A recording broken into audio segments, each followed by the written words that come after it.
365, no sleep. Wake up. 365, no sleep. Wake up. Welcome to Gain and Retain 365, where our goal is to educate and motivate aspiring entrepreneurs on how to get started. Today we have the pleasure of speaking with Cy Michelle, the T-shirt dealer. How you doing today? I'm fine. How are you? I'm blessed. Glad to have you. I'm thankful for the opportunity. Oh, most definitely. How's your day going so far? It's going good. Any day you can get up and do what you want to do, that's a beautiful feeling. Freedom. Yeah. Say that. Freedom. Yes, for sure. Financial freedom. Yeah. So time freedom. That's it. And that's a valuable asset. Yeah. It is. You got a busy schedule for today? Sorta. It's pretty much routine. So I do the same thing every day. Get up and try to just stick with a schedule throughout the week so I can get more done and make sure I'm crossing all my T's and dotting all my I's. Yeah. I like that. A schedule so you strategize. I try to. Yeah. It's vital to success. It really is. Making sure you get up really early in the morning, start your day really early in the morning, and you get majority of your things done. So if I get tired around 5 or 6, I don't feel guilty because I got up Right. and I made sure I got up and hit the ground running. I didn't, so I just move around first thing in the morning. Yeah. Stick to that schedule at least Monday through Friday, and everything else is cool. So how does the T-shirt dealer's day start? We get up early, and then what we do? Get up in the morning. I first, block off an hour of my time for myself. I pray, meditate. Then I go and work out. I try to be at the gym early before all the sweaty bodies get there. I got you. Then pretty much after that, I usually try to get dressed and be in my office about 10 o'clock, and anywhere from like 10 to 2, make that crunch time power hours, I would say, for me to get in and, take orders and press shirts or whatever, advertise, market, whatever I need to do within that time. So if I jam pack it full of productivity, then I pretty much have a really good day. So I like that. I like your mindset because even though you're self-employed, you still give yourself a schedule. I have to because, when it wasn't like that when I first left my job. I was all over the place. I'm so used to, and that's crazy because once you work so long, the human mind really is programmed to be on that schedule. So when I didn't have anybody telling me what to do and telling me what time to take a lunch break or telling me what time to go on break, it was really like, oh, I can do what I want to do. Right. Did you abuse it at first? At first I did. I was like, okay, I kept saying to myself, like, I'm not going to be one of those couch potatoes. And I found myself catching up with stories every day, and I'm like, oh, no. Right. So I made it a rule to not turn on my TV during the week. Really? Yeah. You still stick to that? I still stick to that. Oh, is it just during the week when you're doing your work shift? I don't touch the TV at all during the week, period. Monday through Friday. No television? No television. Wow. Saturday, I'm usually away from the house, and on Sunday is the day I'll Netflix and chill. I commend you because, television is the devil. It's a distraction because in between your TV, it's a distraction in between your TV and your phone. I even now try to limit my phone use, usage because I would find myself on there just scrolling, and when you ran out of scrolling on Facebook, then you jumped to Instagram. Right. Now you from Instagram, now you on and before TikTok. You know it, 3 hours have passed by. 3 hours, yeah. So it's not hard to limit those things. Those are the times where I don't touch my phone first thing in the morning. Sometimes we have it right beside our bed. Yeah, and that's like the first thing we do is talk to Facebook before we talk to God. So, so I've gotten now to where I do not touch my phone first thing in the morning. I try not to do that and then once I start getting up and getting into my day, then I'm so busy with real life that I don't have time for my phone now. So that's dope. It's a lot of people need to adapt that. Me myself personally, I need to utilize that. Yeah, stop the scroll. That's what I tell myself in my head. Hey, stop the scroll. You're scrolling. It's meaningless. It's not money producing activity. Like once you start telling yourself, then I don't care what I'm posting, what I'm looking at, cut it out, turn it off, and just get to what you need to be doing. Wow. Yeah. Wow. Okay.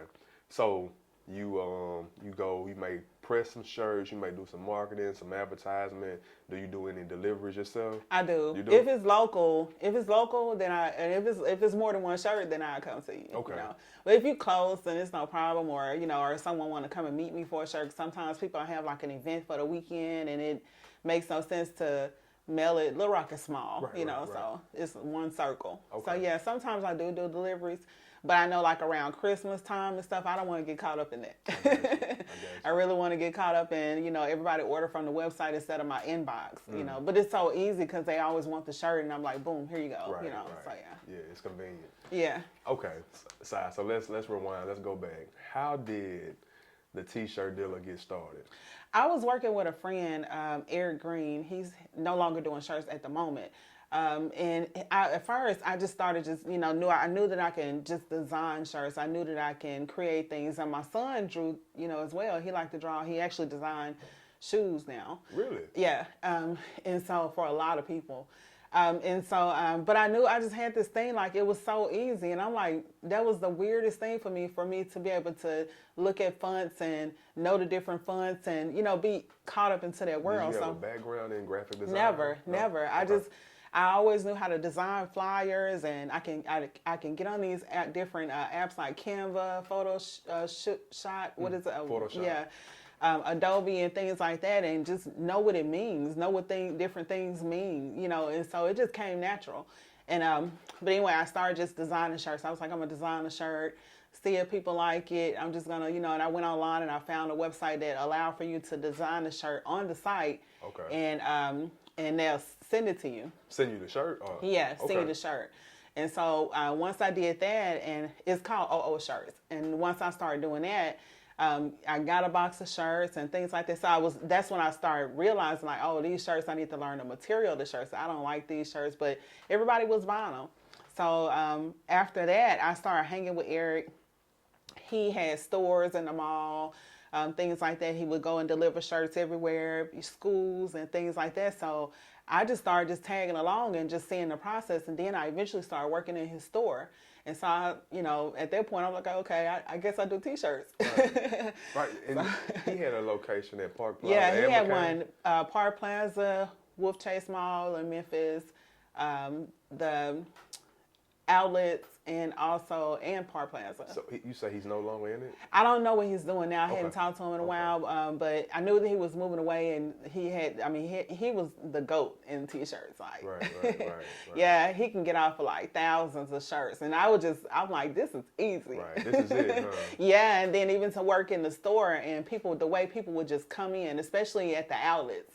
And also McCain, they would just come in, and then I got a chance to work at the one in Wolf Chase, and that one was extremely way busier than Little Rock. And I'm like, man, they come in, and people coming in actually getting 4 and 5 shirts. Right. $20 a pop. Like, they getting 6 and 7 shirts. Let me get this one. And I'm like, oh, okay, so this is where I need to be in T-shirts. You saw that it was very lucrative. Yeah, and so I sent him a design of the business owner. This is one of my I would say the Holy Grail. That's the hottest. Yeah. Right. I did it on my phone and sent it to him, and that's how we actually ended up meeting, because I was looking for somebody to actually print the shirts here locally. Okay. And so I sent him the design and got me some shirts, and I was just so excited because I'm like, dang, that was so easy. And we went from there. And then once I just started selling so many of these shirts, he was like, I said, I think I want to have like a brand. I think I want to put a name on this thing, And so he was like, boom, the T-shirt dealer, because I was selling tea at the same time. So I'm like, okay, well, I'm like, what if I stop selling tea? Right. But then I'm thinking, like, no, the company that I'm with that also, I like, the products, and I'm not going anywhere. So I was like, it's good. And I actually sell a lot of shirts to them in their company. You still sell tea? Yeah. Okay. Still sell tea. Herbal tea? Yeah, Okay. detox tea. Okay. Yeah, so he gave me the T-shirt dealer, and I went and got it trademarked, and I just ran from it. I just ran with that. What was that process like, the trademark process? Because I heard it can take a while. It can, especially through the pandemic. It usually takes anywhere from like 6 to 8 months. It is a lengthy process. But during the pandemic, it was just like a long, like I just put in for another trademark, and I put that trademark in February. And I didn't really check on it or anything because I knew that the months were going to be long. So I just called them on it this week, and they're like, oh, yeah, we just got your paperwork, and everything or whatever, and we get ready to send it over. So I knew it was going to take some time. Who did you go through? I went through the Biz Lawyer on Instagram. I had been watching her for a long time. Is she an intellectual property attorney? Yes. Okay. Yes. I had been watching her and her company for a long time and just watching all the different trademarks, and they were just coming out the frame. And I'm like, once I started seeing her do big name people and celebrities and things like that, I'm like, okay, so she got some street cred, so let me go with her. So I just decided I actually have 3 trademarks I put out there. So it's costly. It's gonna hit your pockets.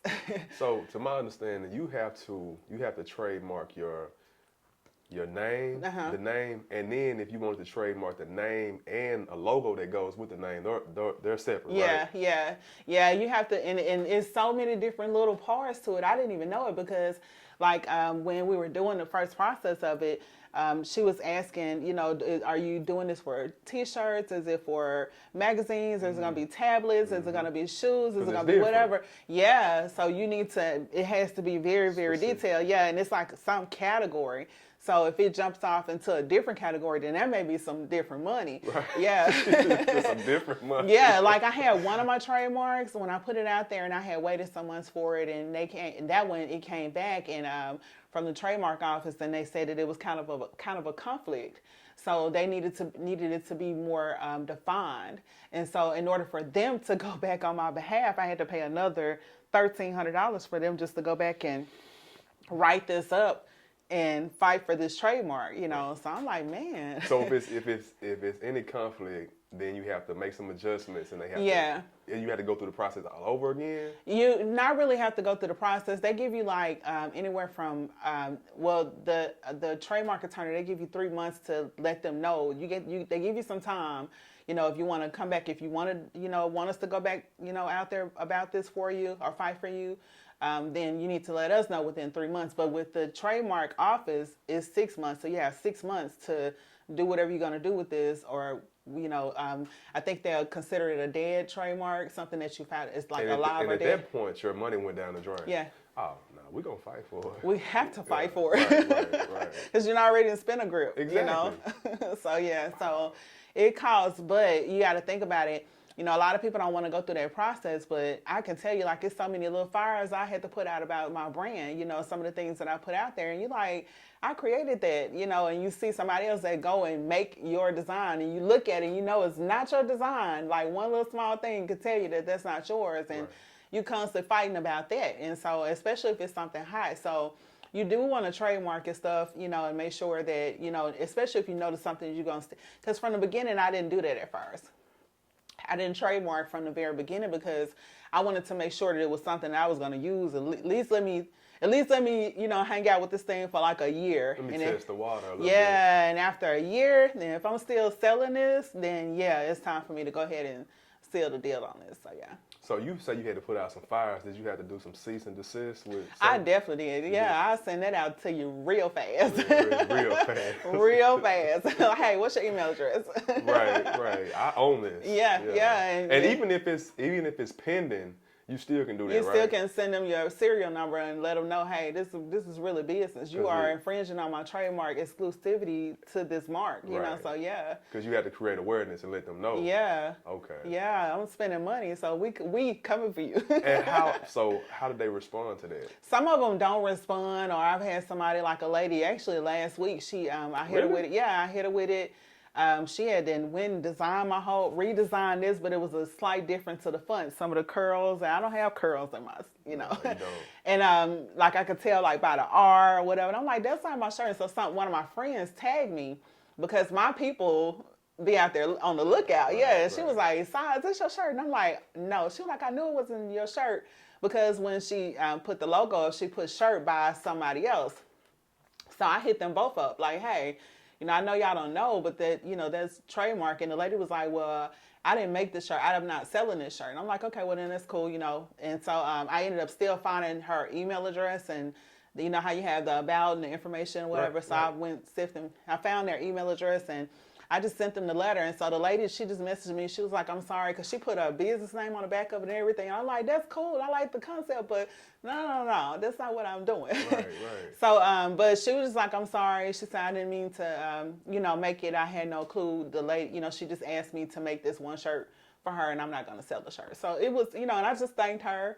You do the right thing. You don't talk at people. You just explain to them that, hey, this is mine. I knew that they didn't know it. So, right. So you handle it professionally. Yeah. It ain't what you say. I didn't come out thugging. Okay. Yeah. She was receptive. Yeah, very, very much so. She understood. Yeah. Okay.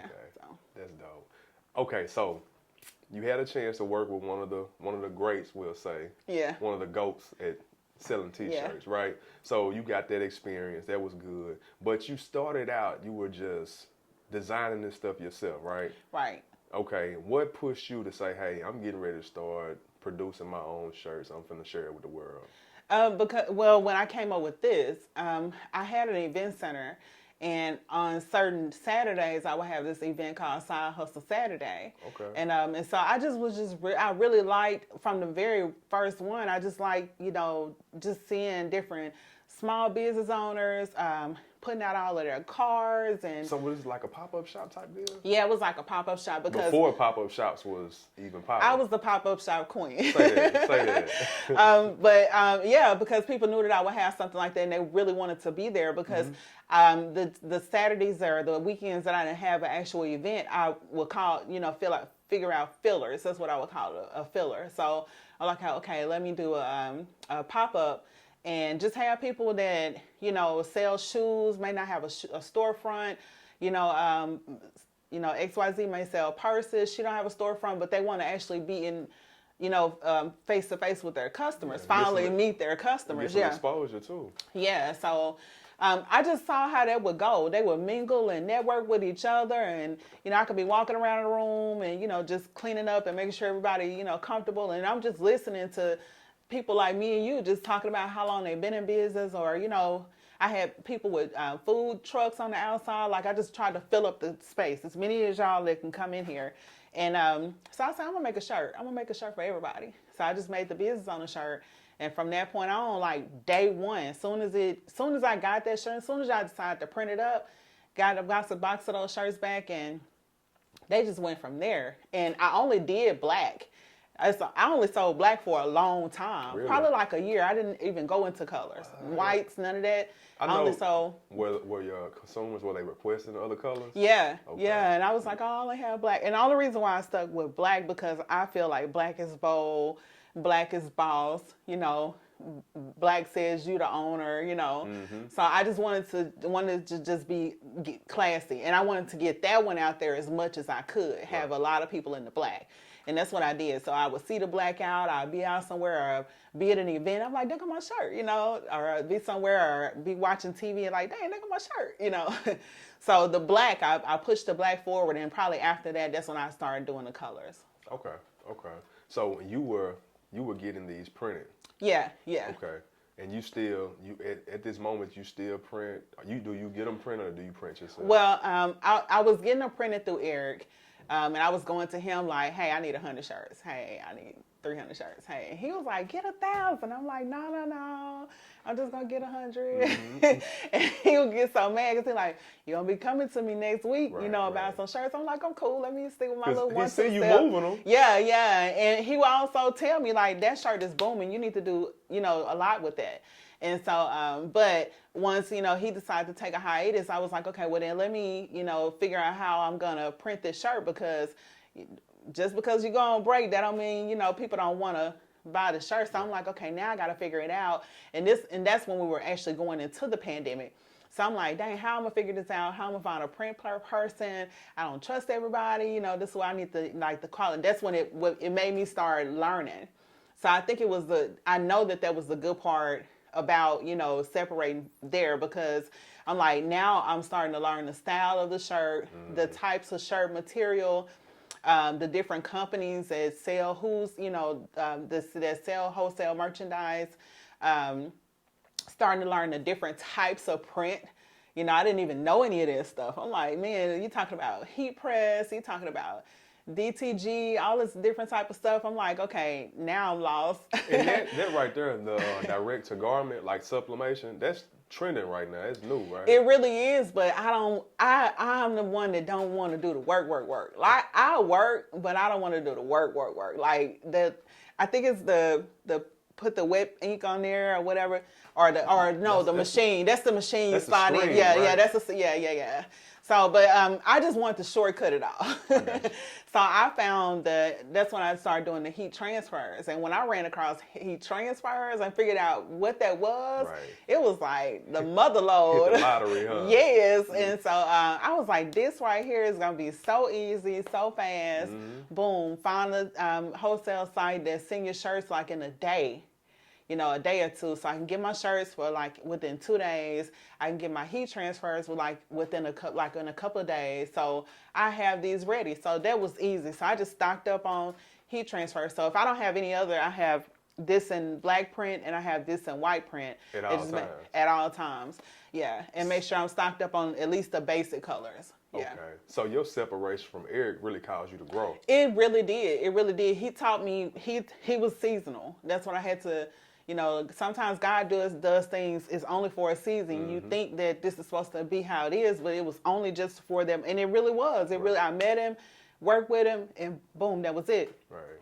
And so after that, it caused me to research YouTube, Google, everything. So yeah. But before you even got to getting your getting it trademarked, before you got there.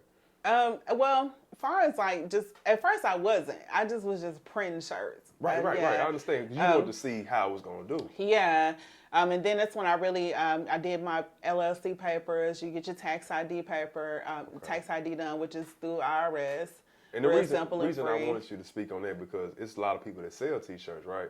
But they don't do the business part of it. They just look at it like, I'm just selling shirts.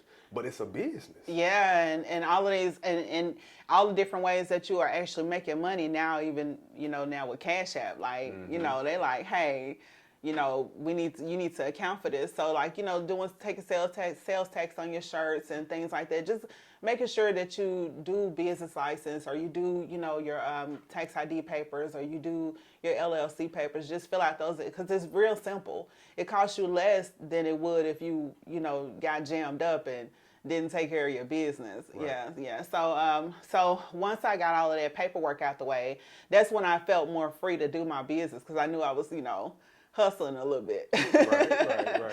Yeah, so it's just really about just sitting down and just taking care of it. Just, opening up your business bank account to make sure that your money is flowing correctly. Getting you an account. We have an account because we have other businesses. Mm-hmm. So we have an ice sculpture business. We have a restaurant. So she pretty much been with us for a while. Just having somebody just do bookkeeping because you got a lot of money flowing in and out. And especially when your shirts get to doing like high volumes. I don't know if you've ever done ads or whatever. I haven't gotten into ads. I'm getting into like Facebook ads. But when I'm in these classes or these different groups and I'm seeing people that's pushing out $10,000 a month, some even $10,000 a week, you definitely want to make sure you have your paperwork right. So, yeah. Right. Have you made it to that point where you're paying yourself from your T-shirt business?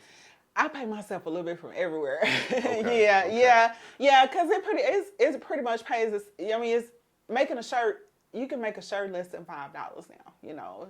Any shirt. Right. And so you pretty much pay. You either putting your money back into the business or you putting it in your pocket. So yeah, I've been past that point because I actually been selling this specific shirt since 2014. So this shirt has done its numbers. Right. And it still hasn't reached its full potential because there's still a lot of people here in Arkansas that get this shirt as if it's new all the time, so yeah. I mean, it was new to me. I just got it a couple of weeks ago. Yeah, and you've been here, and there's so many people that don't know about this, but as soon as they see it, they want it. They want it, yeah. It's just something that just attracts your eye. Yeah. Very appealing. Yeah, and it's a conversation starter. Yeah. Because the first thing they want to know is what type of business? What type of business do you do? Right. Yeah. So it was this guy that told me that this lady, he had on the business on the shirt and he was out. And this lady had asked him, they were just, I don't know if they were standing in a grocery store line or whatever. She asked him, what type of business do you have? And he told her, his name is Rod. He owns Bundt Cakes. So he makes these amazing cakes. Some of them are alcohol infused, really, really good cakes. Okay. Plug. Right. But he started talking to her about his business, and she, started telling him that she had a business too. And they, had a conversation or whatever. And then after that, she asked him about the shirt. So that's how I came up. So I'm like, this is a conversation with 3 business owners, me absent, but the shirt was the starting, the starting of the conversation. So yeah. Definitely initiated it. Yeah. So I love when people come back and tell me that, oh girl, I was out in that shirt, or I was at the airport and boom, that shirt, it just started up this conversation for me. So I get that all the time. And I know that this shirt, it really served its purpose from what I intended it when I first made it. So, Most definitely. So let me ask you this. So business owner shirts, you got them pressed, or you press them yourself, they move. And what were some of the techniques that you used to create awareness about your brand? How did you gain their attention? Just taking a lot of, making sure my customers took pictures in the shirts if I'm out and about in action. My friends are groomed. We all are business, owners. So we know when we out, we catch each other in action, things like that.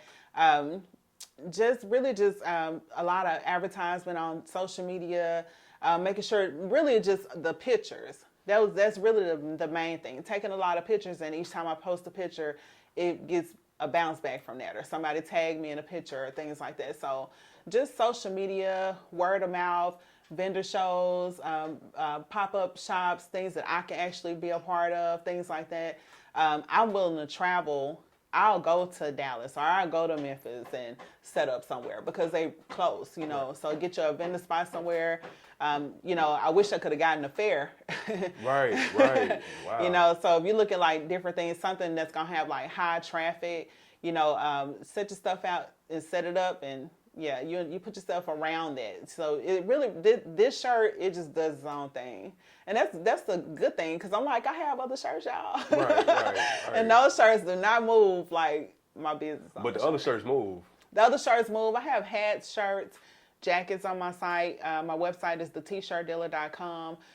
So I do have other merch on there, but it's just always, this shirt just always leads. So I'm getting ready to do more different shirts, definition shirts and things like that. So different business owner sayings, things like that. So now I'm tiptoeing into other stuff. I move slow sometimes. Okay. I don't mind letting something marinate and see what it's gonna do. And it's always worked out for me that way. Right, but when you move, you have a strategy, so you execute. Yeah. Even with the business owner shirt, how I've managed to get it on important people or celebrities or people that come to town. Even when I think I missed Master P, but I'm why I didn't get to see Master P? Y'all didn't tell me Master P was in town. Y'all know he's supposed to have a business owner shirt. I'm on Facebook just wigging. For real. But I ended up going to the event and met who was there? Scrappy. Yeah, Scrappy and Lil Flip and things like that, and still was able to get my shirt, at the event selling my shirt. You know what I'm saying? So, and I wasn't even intending to, but people just kept asking me how you got a shirt? Especially people that knew me. And I'm I got them in my car. And I kept going back to the car. And the security guard was like, what are you going after? I said, man, listen, can I just bring the box in? Right. Because there's too many business owners in here and they want this shirt right now, and I have them in my trunk. So yeah. Yeah, I'm the dealer. The T-shirt. I'm the dealer. Right. Yeah, so. That's cool, man. That's cool. So, you said that you did you had the event center, right? Mm-hmm. Before. So do you have plans to maybe do that again? Yeah. Oh yeah. I'm working on a huge project now. And I'm trying to figure out what to do with this space. I started out with 1,400 square feet. My first business, the first event center I had. The second one was 2,100 square feet. So now I'm working on a project that's double that. So really? Yeah, and my mind is just blown away. So I'm yeah, I'm definitely gonna get back into it. I had been in the events for 15 years, and so I've done every wedding, bridal show, your grandpa's birthday party, anniversary. You name it. Yeah, and I needed a break from that. I wouldn't even celebrate my own birthday party because of just partied out. I'm just happy to be alive. I don't want to party. I don't want to music. Right. And so I knew I needed to kind of step back for just a second. So now that I've had 2 years to miss it, I just, and actually just to sit back and write ideas and look at the competition in the area. And I won't really call it competition. I learned not to say that. I would say others in my field. Right. I like but to look at others in my field that that's doing the same thing, I'm knowing now what I really want to do and really step my game up. I was good at it. I have people that still call to rent the space. And I've been closed for 2 years. So that let me know that they waiting on me. So I'm not worried about, the foot traffic. I know I already got that, Right. So yeah, I'm excited to be even going back into it. It's just all about being grounded because when you're running the event center, you have to sit still. It's a lot of work to it. And it's really, it can be overwhelming at times. You can paint yourself in a corner real fast. Like it's constantly moving. You going from event, clean up, event, and that's literally your life 7 days a week. Yeah, and I was like, man, listen, I don't want to do this no more. But now I'm like, I can't wait. And so, yeah. And is the running an event center, is it very profitable? It is because, I mean, everybody have a birthday. Everybody have a, bridal party. It's always something to do. I did fitness classes. I did steppers, dancing classes. Makeup classes, all kinds of stuff, on top of the classes, just it stayed booked with events. And then you gotta look at it like with holidays, people like with weddings and Christmas and stuff, people will call you in January for an event for a date in December. So you constantly booked. But like I said, you're gonna work for that money. You definitely gonna work for that money. I mean, but it's worth it though. It's worth it. It's worth it. Yeah. Okay, so moving forward, you build a brand. It's doing well. How do you keep your customers coming back? Just good customer service. I believe in good customer service, giving them a little something here and there. Sometimes it may even be a 10% off discount. It may be a buy one get one free. We got Black Friday coming up, Super Saturday, Small Business Saturday. Cyber Monday, breast cancer event coming up, and you just kind of think ahead of time on how you're going to do something for your customers. Christmas, Thanksgiving, Valentine, all of it is lined up right there. So you just think about how you're going to do things for your customer. I always reach out to people, spotlight them, things like that. So, and then my personality, people just love me anyway. So they fool with me. Right. If they bought a shirt from me, they're going to come back and buy some shirts. Right. They gravitate back. Same thing with the event center. I ran a well-oiled machine. I had it running really nice. And because of, I stand for, I do things like that. Like go out of your way. Supreme customer service. And and anybody that's around me, if you're working with me, my security guard, my bartender, we have to be running like this. And if it's not running like this, then we can't run together. So that's how you keep customers coming back because they know, when we're dealing with her, my money good with her, she's going to give me what I'm paying for, and if she don't, that Chick-fil-A customer service. Mm-hmm. Quality. Yeah. If the sandwich wrong, we're not going to argue about it. Just bring it back. We're going to give you a whole new meal. True. They don't even want the old sandwich. They don't. Or they'll tell you to keep that. Right. Yeah, they will. Yeah. It's their pleasure. And everybody know Chick-fil-A for that. They do. Yeah. And I'm going to be honest with you. I don't feel that Chick-fil-A has the best food. Oh, God. I'm going to be honest with you. That's just my personal opinion. And here I am hating their clothes on Sundays. I respect that. They have their morals intact. Yeah, but they do. I don't feel that they have the best food. I just feel like they have the best customer service. They do, yeah. They're second to none. Yeah. That's my personal opinion, but... You're not getting that at churches. You ain't getting it at Popeyes either. No shade or nothing like that. But, that's definitely shade. We being honest, we being honest. But I like that. So supreme customer service. Yeah. Definitely. Keep them coming back for more. And keep them coming back, no matter what you're doing. And sometimes, like even black business owners, we have that complaint all the time with us. People complain, and it hurts my feelings, because I'm like, dang, you could just be doing a little bit more.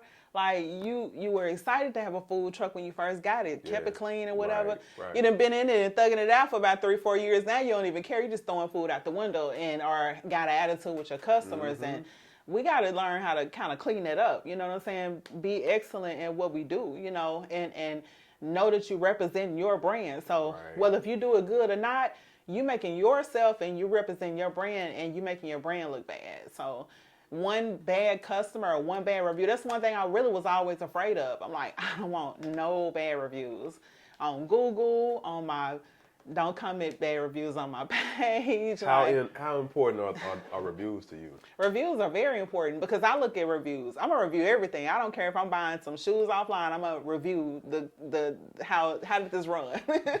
Did you get your money? Did your shoes fall apart? You know. Right. So in business, reviews are very, because sometimes people they see the pictures, they want to, you know, use your services or you know, buy product from you and they like it. But then the reviews tell you the truth. You know, the reviews are going to tell you she was good, she shipped fast, or even with the event center, she was really nice. Customer service was nice. She made sure we had everything we need. The facility was, you know, and I love that. But the first time you would get somebody to say something bad, but I kept a clean record. So I didn't have nobody saying nothing bad because I always made sure that if something was wrong, go ahead and settle this right now, right away. Right. And even if it's no matter what, well, I'm not gonna say no matter what it is, but depending on the situation, make it work for them. Mm-hmm. Because she can easily walk out of here with an attitude and go and tell the world how you did her, you know. Bad news travel way faster. Yeah, and that right there be like, yeah, you know, I thought about going to that place, but I remember when such and such said that she went, you know, and there go your reputation. So reviews are very important. You want to make sure that you run your business right. You want to make sure that you run your business with a smile on your face and show, if it's passion, then that'll come out in what you do. Yeah. So, wow. And your business will run for itself. You know, in the details, it's the small details that make your business go around. And when people see the small details, they really know. Like when I walked in here, I'm like, you keep this place is always neat. This place is always clean, you know. And it let me know that you care about your business. Right. You know, you really care about the presentation when people come in the door.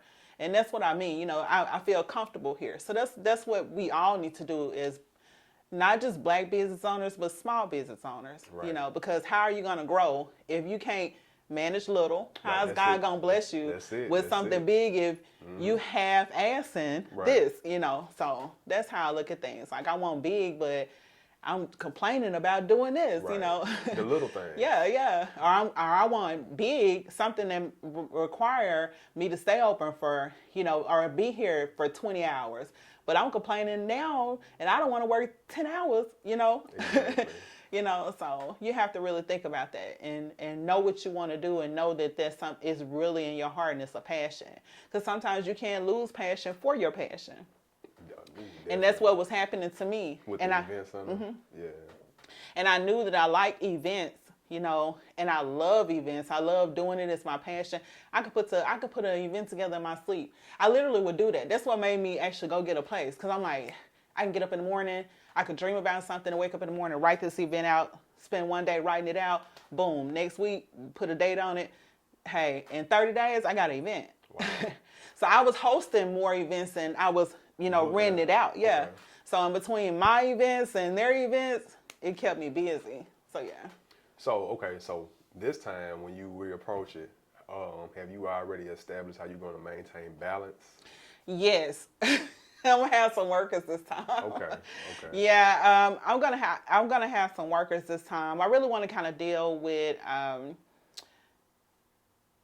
some youth, teenage girls, responsible girls. They want to be business owners, you know, because I really want to.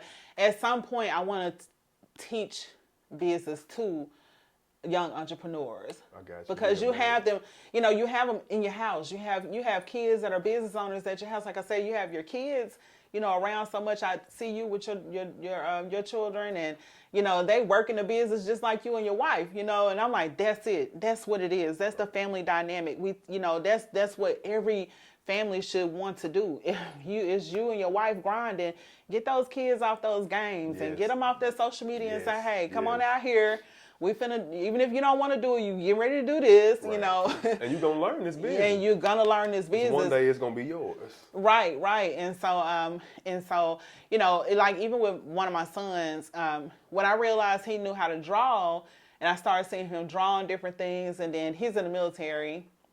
When he came back from deployment, he was really into it. Now he's getting ready to actually go again next week in a few days for another deployment.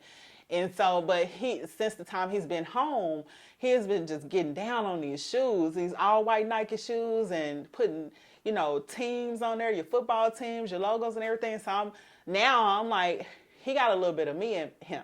Right. I'm seeing it as your kids grow up, and especially, you know, you got that serial entrepreneur thing, and I'm like, he went down there and started cutting hair in the military, you know, yeah, he started doing a couple of things, making extra money. I'm like, why are you? And he was like, I don't know, I just want to make some money. You know, it's not that you need it, it's just I know how to cut hair, and I'm going to cut everybody's hair. And it's what's in you, it's going to come out. Yeah, and so now I'm teaching him business. Like, this is what you need to do. I'm teaching him different things about graphics. Now I have him getting ready to buy like a silhouette machine. When he comes back, he's going to get the you know, the Cricut, different things like that, different printers and stuff. I'm teaching him that side because I'm like, what you're doing on shirts, I mean, shoes, you could be doing on shirts, whole outfits, exactly. You know, this, you know, and later on, you know graphics. You love graphics. Drawing is graphics, you know, so eventually, here's the part, I'm going to give you these nuggets. And then you never know, this stuff that I have, because I'm not going to be printing shirts for forever. Right. So right. You already got, you know, the things that you need. So, yeah. So you planting the seed. Yeah. Oh, yeah. I be on my boys. I have 2 sons. I let them know, hey, listen, it's in you. I say that so much they really get tired of me. Mm-hmm. I say, hey, it's in you. Making money is in you. All you do is just sit down and think. You know what I'm saying? Because you got a lot of me in you. So if you sit down and think, you're going to think your way into some money. Mm-hmm. Just sit down and think, you know. And both of them get it. And both of them, it probably take them a couple of days, but boom, I see them moving. Once I start seeing them move fast, I'm like, there they go. All you do is just let them know. Remind them who, you know, where you come from. Right, who your mama. Y'all done seen me hustle. Y'all done seen me hustle out the trunk. Right. Y'all done seen me sell everything out the house. Oh. Y'all done seen me sell lingerie in the strip clubs. Like, y'all ain't got no excuse. It's in your blood. Yeah. And I did all this around y'all so y'all never be standing on the street corner. You know what I'm saying? So you don't have no excuses. It's a million ways to make money. You can make $1 million off a napkin. I think y'all need to get up and find out what you need to do. Right. You know, so that's how I kind of, you know, talk to my sons, and they get it every single time. So to see them moving around, they're like, okay, I know what mama is expecting, you know, let me make some money. And I see them doing their own things and the thing coming into their own passion, and that's what I like, you know. So that's brilliant to instill that into them at a young age. Yeah, because your kids, it's so many children entrepreneurs, there's so many young entrepreneurs in Little Rock, and they just not discovered. You know, we always look at the older people or the grown people that's doing this and moving and shaking. There's some kids out here that really got it. That's fine. I wanna meet them. If y'all listening, send them my way. I'm looking for the Find the kids, because they're the creators. And that's the future. Yeah, they're the creators. You know, they spend more time on social media than we do. Their minds are sharp. Right. You know, ask your kids. You know, get away from sports all the time. You know what I'm saying? Right. Talk to your kids. Hey, you know, I used to always tell them, like, what do you want to do? Like, what are you good at? What can you do over and over again and not get paid from it? And what gets you excited? Yeah, and you really enjoy this thing. Mm-hmm. You know, you start, you know, picking their brains and figuring out, and you'd be surprised. Your kids can be a photographer.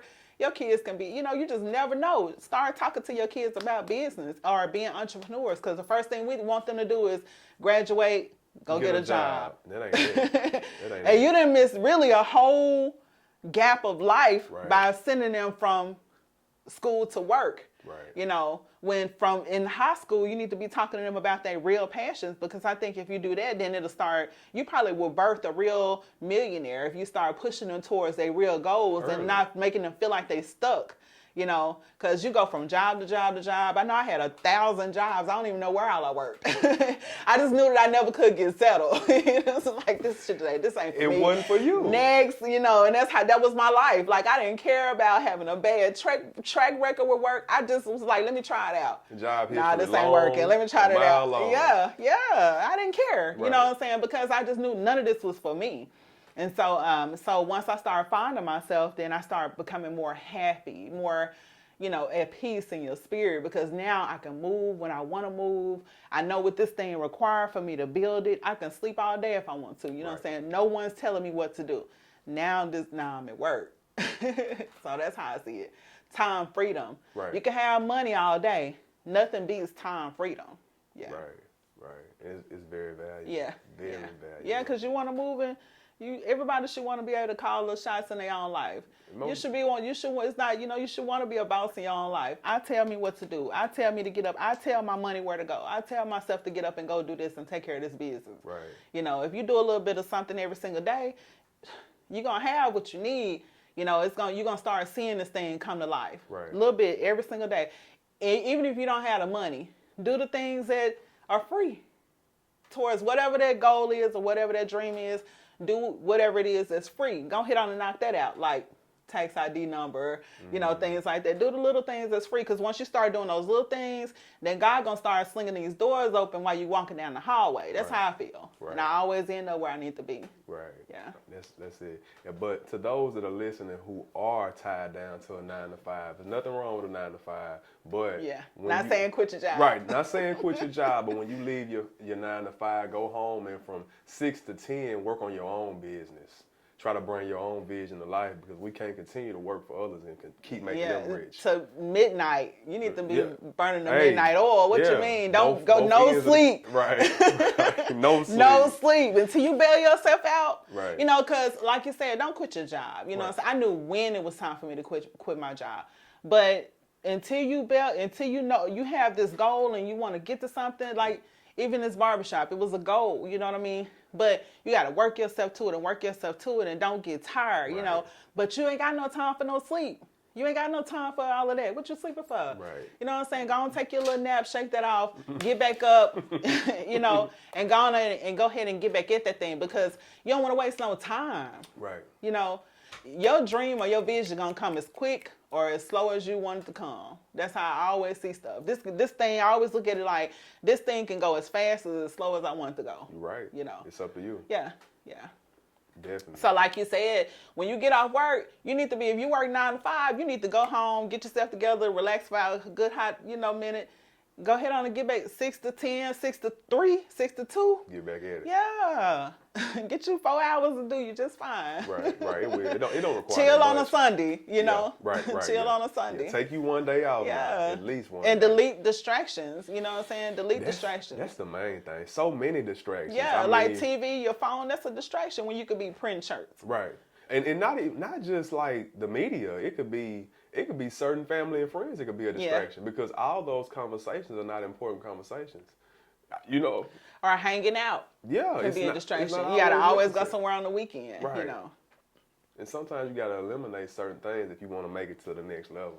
It comes down to how bad do you want it. Because if you want that thing real, real bad, like if you want that, you go to sleep with it on your mind, you wake up with it on your mind, you need to be working. Right. You need to be moving, because the opportunity ain't gonna always be there. It's not. Sometimes some of y'all are in the 11th hour. You in the 11th hour. You in the last quarter of God ain't gonna keep bringing this thing back to you, and you miss an opportunity. You lazy. You won't do it. Then he bring it back to you again. You keep fumbling the ball. Right. Like eventually you're gonna find yourself stuck doing nothing. And your whole dream to miss you. Yeah. But it's something about an opportunity presenting itself and you not being prepared for it. Also. Yeah. There's a lot of times an opportunity to present itself, we're not even ready for it. Yeah. I'd rather be ready for the opportunity and it not come than it come and I not be ready for it. Yeah, like TDJ say, position yourself for greatness. You got to be in position. Like you do. You literally do. You have to be in position if you want that thing to come. If you see yourself being a millionaire, start getting yourself in a position. Start going somewhere where, rich people hang out. Go eat with, go to those restaurants. Pay for your meal. Sit down amongst, if you ain't nothing but just sitting there drinking some water, Right. You don't hear $1 million conversation. Yeah. Just listen. Yeah, or go drive that car, or go in the neighborhood, or go to an open house and stuff like that. You start walking that way, then things gonna start. It's gonna start aligning. Last week I was telling my friends, I say, I be on people about affirmations. I say, hey, you did your 3 affirmations for this month. You come up with 3 new affirmations for this month, because you had 30 days on the last affirmation, so we need to do some new affirmations. And the friends that I've been kind of on here lately, man, just telling them to do that is changing their life. They'll call them like, man, I don't know what affirmations do for you. I say, listen, affirmations is the lick. Right. People don't know that. Affirmations will change your life. You know what I'm saying? So if you start talking at it, I'm so happy and grateful now that I have, I said I make 6 figures, a salary. I'm so happy and grateful now that I sell out of shirts. I am so happy and grateful. You start speaking that all the time. I am so happy and grateful. I'm healthy, physically fit and in shape. You know what I'm saying? Eventually, you're going to start feeling good, looking good, moving, your business moving, things, people around you move. I'm so happy and grateful. I'm around positive people. People around you start being positive and things like that. So I would say get affirmations. The affirmations will literally change your life. Yeah, and you speaking it into existence. Yeah. But see, you're a valuable friend because you hold them accountable. Yeah. You need people in your circle that are going to hold you accountable. They call you like, hey, man, did you get up at 5 a.m.? Did you work out? Yeah. Did you write your goals down? You got a plan for how you going to do your day? Yeah. Is everything from XYZ, you doing that? Yeah. You don't have nobody holding you accountable. It's hard. It's hard. And it's easy for you to fall off the wagon. And then, and you forget what you said last week, what you said you're going to do this week. Exactly. You know what I'm saying? So I'm going to remind you. Yeah. You pull your coattails. Yeah, yeah. We need that. It's good to have friends that do hold you accountable because it helps you move. And especially if you're working on something, you both working on your projects, you building your brand, I'm building my brand or whatever, and we both, trying to push each other along. Hey, listen, it's motivating hearing, oh, girl, I just got this, or, right. I just sold $300 worth of shirts, and guess what you're going to do? You're going to start moving. Right. Like, man, what I need to do to sell $600 worth of shirts? Yeah. Because it's possible. Yeah. And also putting yourself in the right circles and putting yourself in the right rooms. I'll pay for a course and go to a convention, a workshop. I do those things because that's investing in myself, and it's some things it's some classes and, courses or workshops or conferences that I didn't attend it and didn't even have anything to do with me, or what I'm doing, but it has something to do with me or I'm interested in. Come out learning so much, you soak up so much. So self-development every day is so important. Really feeding your mind, learning every day, being a student at all times, because just when you think you know enough, you don't know nothing at all. You really don't. Yeah, because just when I thought I knew everything about shirts, the pandemic taught me, no, sis, you don't know nothing. Right. And I'm like, okay, so all right, let me take this little course today on YouTube. So how often do you do that? How often do you invest in continuing education? All the time. Really? Yeah, I just paid for 2 separate courses with the T-shirt millionaire. Okay. I paid for 3. I got into the inner circle. He has an inner circle where Is he somewhat of a mentor of yours? Okay. Yeah. And then I also paid for his Shopify course. Even though I had already did my Shopify store, I knew that his course was specifically for T-shirts. And so to just go through that course, and it was $100, but I went through that course and I'm like, dang, I was missing this. Oh, I'm so glad I learned it. Oh, he went over this. I didn't know how to do this, or Klaviyo or things like that, emails optimization or things. So to pay for those courses and to actually, put those things into place, I'll pay for a course any day. If I feel like that's gonna, help me, get to the next step, or that's something I'm missing, then I'll pay for it. But you ain't finna course me out now. I pay for one course, and then you don't give me all the sauce in that one. Then now I gotta pay for another course from you just to get what I really paid for the first course for. Exactly. People be price gouging, but they do. Yeah. So it's always good. And those are courses, and when you pay for them, a lot of times you have them for forever. So you can always go back and look at them. And I paid for a course with him on Facebook ads. And it was a 3.5 hour course. And I was like, I couldn't get it the first time. And I put it to the side for about 30 days. And I was like, let me go back to this thing. And then when I went back and looked at it again, I understood some things that I didn't understand the first time. So those courses are really, the courses can save you money. They just give you the shortcut way straight to what you're trying to do. So, And you have to invest in yourself and your business. Yeah. That's all it is investment, especially when you can increase your revenue. Yeah. And you just need to know this one little thing. Right.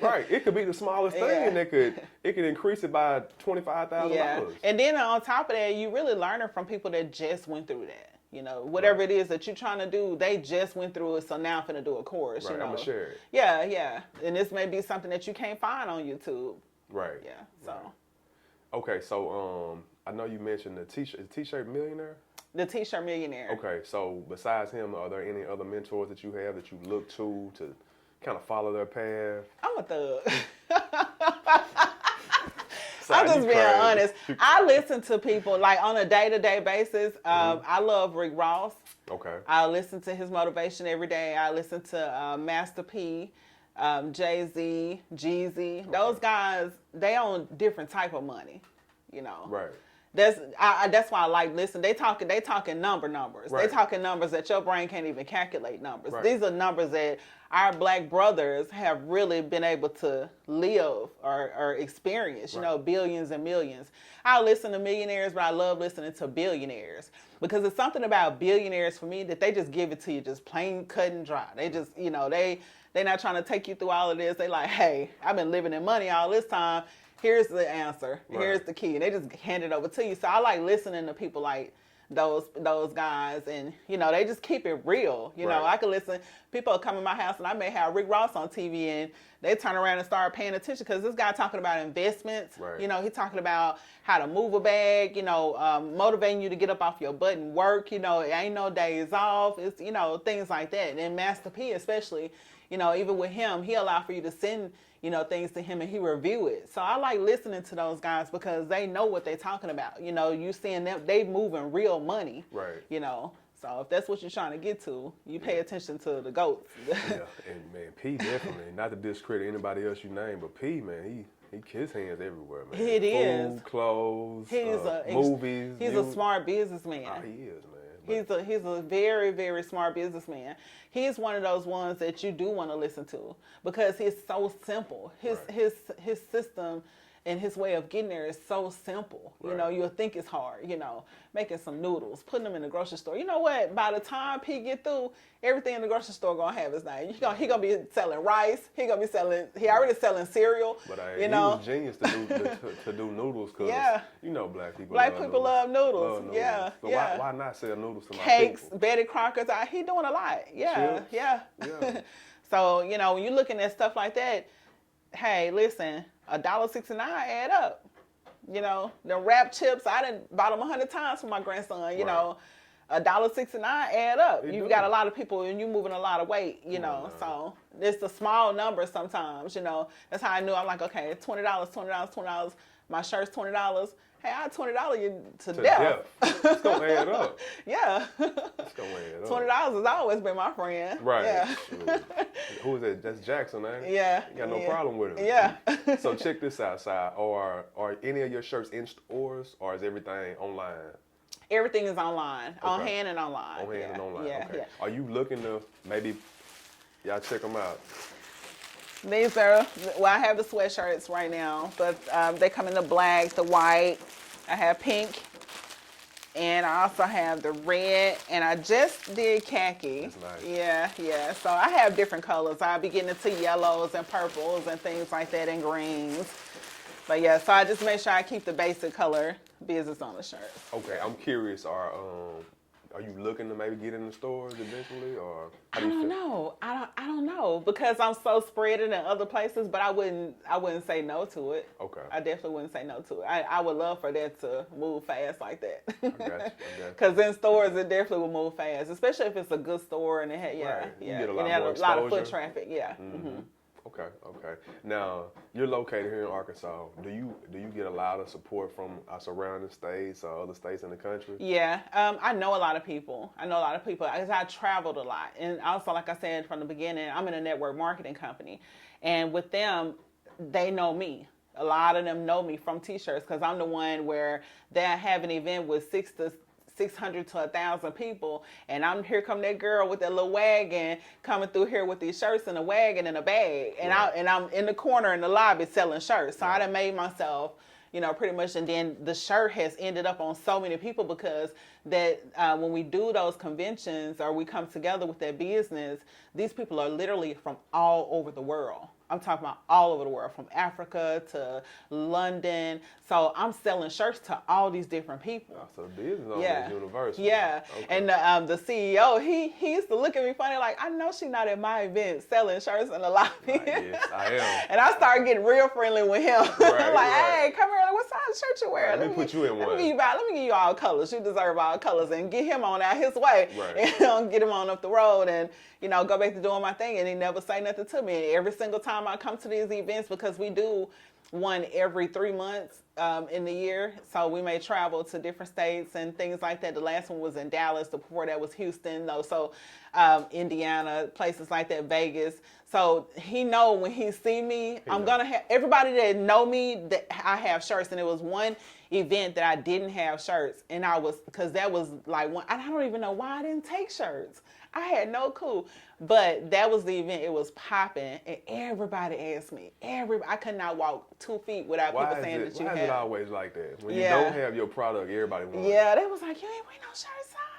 Why you didn't bring no shirts? And I'm like, I don't even know. I just want to go home. For real. Don't nobody else ask me for a shirt. I'm a loser. Yeah. So the shirts, back to your question, it ends up on a lot of people. And I have, my tags on there. So they tag me on Facebook, Instagram.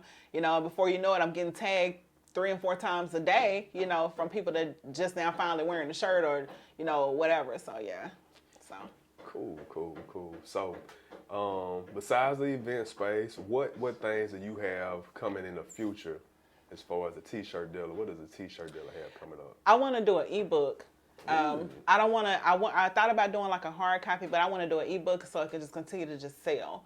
And in that book, I'm just gonna take them from A to Z, just telling them every single thing that I know to help them get started. Whether if they want to invest and have an in-house business, whether they want to invest and open a store, or do print on demand. So you're going to give them the sauce? Yeah.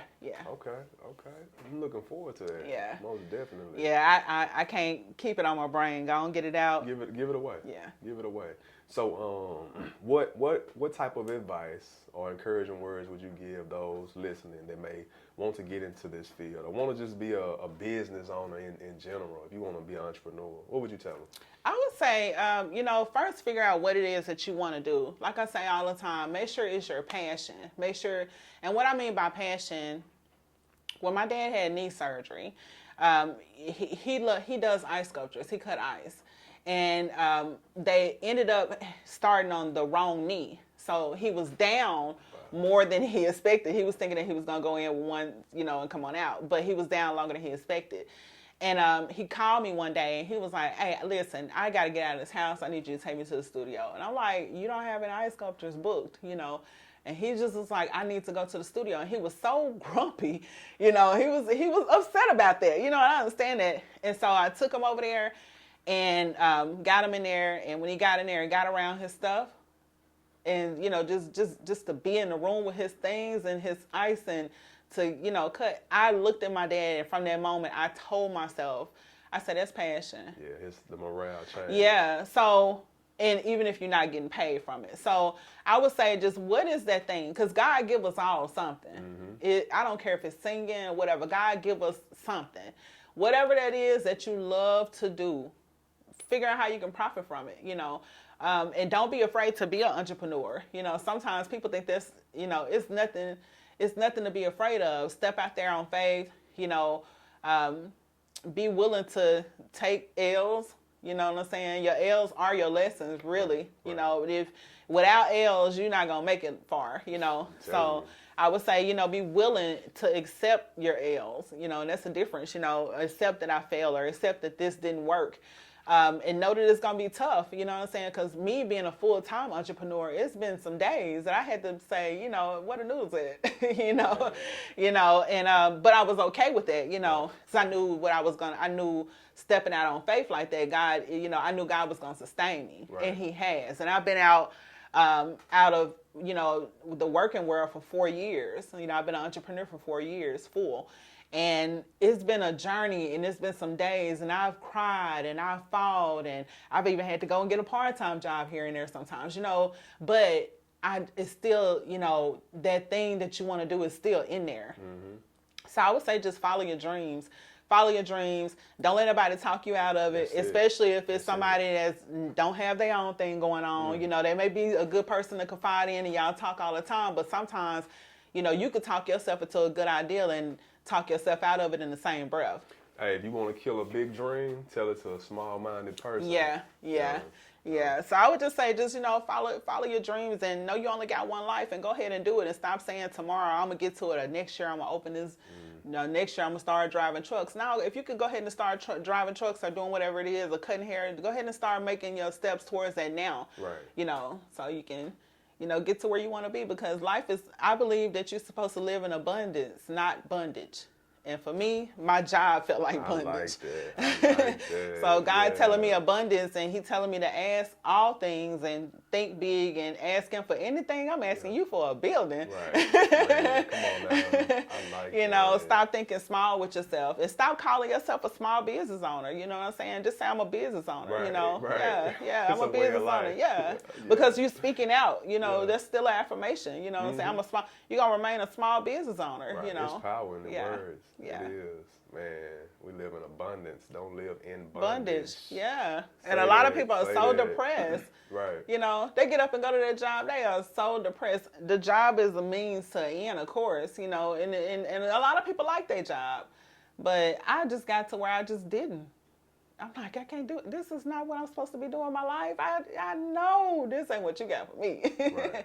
You know, so don't be afraid to just say, hey, I'm going to do this. I'm going to step out. You know, and like I said, you know, it was a time for me to do it. When my sons grew up, grown, out the house, now it's just me and I can afford to take this risk. Because if I fall on my butt, I could sleep in my car. Right. I ain't got no problem with sleeping in my car. Don't mind your business if you see it. Right, you know? right. But you weren't going to take your boys. I wasn't going to take my boys through that. So I waited. And then last year, I kept saying, ooh, I can't wait. Ooh, soon as he leaving, ooh, I can't wait. Soon as he leaves, because it was one and then the other. And I'm like, soon as that last one left, man, I went there and had my party. I threw my own party at my job. And I walked away. And I haven't been back since then. And the way I left, I burned that bridge. I just walked away. I didn't want a safety net. And I'm not telling everybody to do that. If you leave your job, leave right. No, you Put in your 2 weeks notice. But when I jumped, I really trusted God. I was like, I'm not going to have to come back here. You know? That's real. So I just walked out and I didn't just walk out. I told them that, you know, we're going to have a potluck on Friday. It was like Wednesday and everybody brought all the food and they was like, what is the occasion? I was like, oh, y'all gather around. Right. Gather around. Today is my last day. And they was like, wait, what? No my 2 weeks notice, nothing. My supervisor was like, Sai, what you doing? She was like, what are you doing? I was like, I'm quitting today. Right. She said, when? I say, right now. She said, you ain't ready to leave? I'm leaving right now. Right. My desk. And when they went and looked, no one paid attention that I had been unpacking my desk all week. So don't be afraid to take a leap of faith.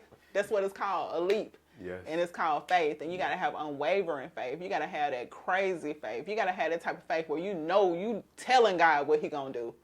And he going to move just like that. And just know that faith without work is dead. Yeah. So you got to grind. Yeah. You got to keep grinding.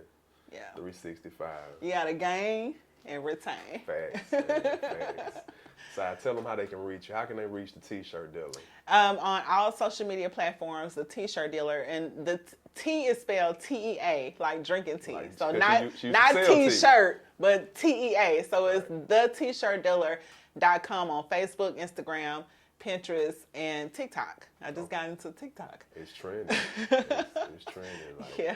You get a lot of views. Yeah, it's yeah. different. If you consistent, right. That's my problem. I can't stay consistent. Yeah, post something every day, regardless of what it is. I've been so busy, but yeah, it's fun. It's actually fun. So yeah. That's what's up. We appreciate you for coming. Thank you. Dropping so much knowledge. It was a pleasure. Thank you. Yeah, we look forward to having you again in the future. Thank you. I appreciate it. Thank you. We're gonna talk more about the event space when she come back. Oh yeah. Hopefully I'll be a whole nother podcast. Yeah, for real. Yeah. We appreciate y'all. Thank you. 365, no sleep. Wake up.